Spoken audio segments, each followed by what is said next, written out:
Elise Stefanik somehow managed to pass herself off as a moderate and mostly sane Republican when she first was elected as the congressional representative for New York's 21st District.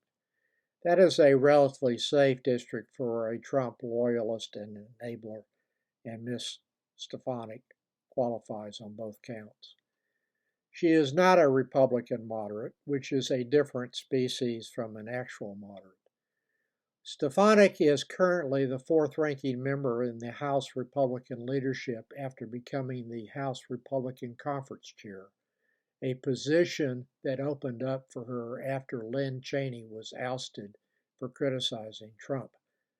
Criticizing Trump is not allowed in the Republican Party. After Stefanik was warned that statements made by then unidentified FBI informant regarding the Bidens had not been verified, Stefanik took to her public megaphone and broadcast a broadside against the president, calling the information supplied by this unidentified person represented, quote, the biggest political corruption scandal not only in my lifetime, referring to her lifetime, but I would say the past 100 years, end of quote. This is not something a conservative would ever say, since true conservatives do not level charges of criminal conduct unless there is some proof admissible in a court justifying the charge. The informant was elevated to the status of saint by Stefanik and other Republicans who discussed his unsworn statements about the Bidens, including many Republican senators, even before knowing his name.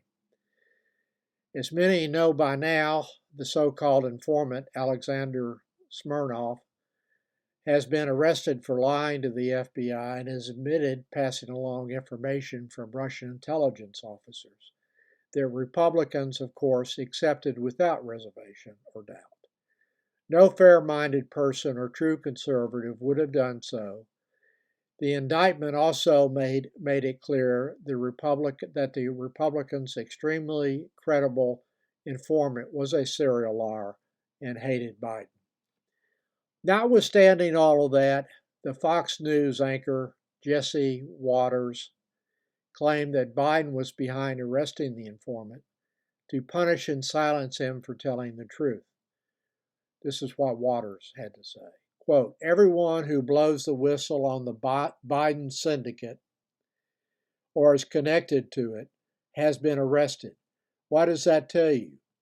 Joe Biden's a smooth operator, end of quote.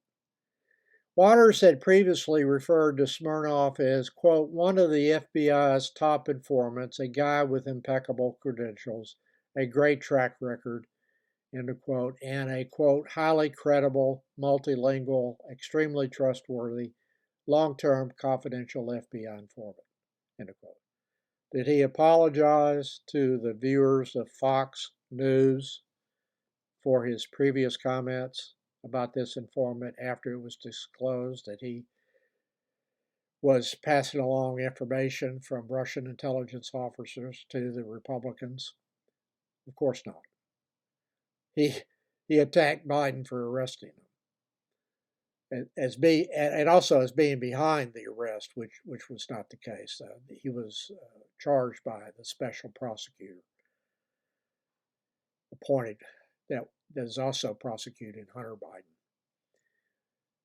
So Stefanik has not backtracked from her representations that the informant was credible and provided proof that Biden had engaged in the biggest political scandal in the past 100 years. She is not capable of backtracking from that statement or apologizing for it. Trumpsters will never say sorry for leveling unfounded attacks or admit to being wrong about anything. They just move on to the next false and misleading statement and keep making them over and over again. Besides, Stefanik is auditioning for Trump's vice president, and that has its own requirements.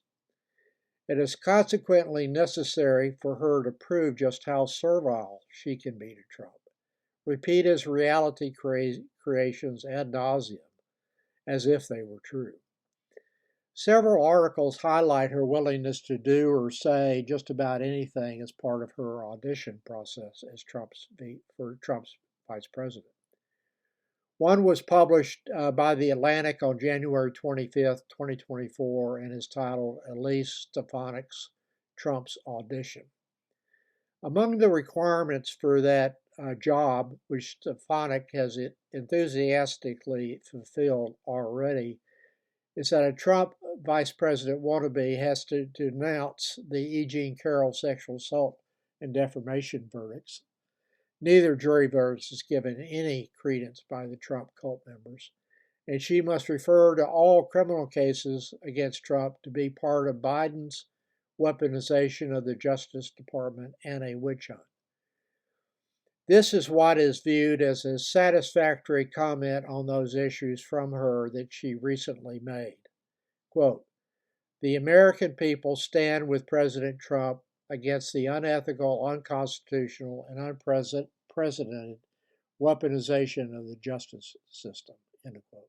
Note that there is never any fact cited to support that conclusion, which is simply stated as a fact with no supporting information at all. Addressing the facts that justified the indictments is strictly prohibited in Trump's America, which is easy for Trump supporters to do since they do not know or want to know the facts anyways, or would reject them without a moment's hesitation if a fact managed to pierce their reality creation bubble. To remain a good standing in Trump's America, just say weaponization of the Justice Department over and over again, interspersing a claim that the charges are election interference and may result in another, quote, rigged election, end quote. Trump is already repeatedly claiming the reasons why he will not accept the 2024 election results, even if he loses by substantial margins in swing states. Stefanik publicly sent Trump a message that she would not have certified the 2020 election result as a vice president, saying Vice President Pence made a mistake in accepting the certified election results from 4 states won by Biden. This is what Stefanik said. Quote, "I would not have done what Mike Pence did. I don't think that was the right approach," end quote. Stefanik was one of the 126 GOP members who signed an amicus brief filed with the Supreme Court requesting that the court enjoin the electors in 4 states won by Biden from casting their votes for Biden. Those states were Georgia, Michigan, Wisconsin, and Pennsylvania. It is not possible for anyone who is a conservative to have actually signed that petition. This amicus brief, signed by the 126 House Republicans, was in support of the petition filed by the state of Texas that requested the Supreme Court to authorize the state legislatures in those 4 states to decide who won, all of whom were dominated by Republicans. And I made a copy of that. I'm not making that up. Here's a copy of the prayer for relief. It does not take much of a predictive ability to figure out who the Republican legislatures in those 4 states would have chose as winning the election in those states. And that would have ended America's democracy, which is the one way that Trump and his followers wanted to make America great again. While Democrats focused on the January 6th Republican insurrection, I spent a lot of time focusing on what Republican lawyers were doing in the courts to overturn the election results. There was almost no proof of dead people voting or people voting twice. Of the few cases that I found, more than half were Trump voters, and there were less than 20 examples in the United States. What they were actually trying to do was to cancel all mail-in ballots, claiming that the state election commission had violated some rule and that voters who relied on that rule to cast ballots could have their votes canceled. Since more Democrats vote by mail, canceling all mail ballot votes cast by admittedly lawful voters may have been sufficient to throw out the election results in 4 states won by Biden. So no true conservative would have ever made that argument. But that is what the Republicans were trying to do in a nutshell. The end to America's democracy would have occurred if Pence had refused to accept the election results from those 4 states. Why vote after that? The Republican vice president will do whatever it takes for the Republican candidate to win every election hereafter. How would you ever dislodge a Republican president and vice president when the VP has the power to cast aside certified election results, just in the states won by a Democrat that are necessary for the Republican to win in order to become president?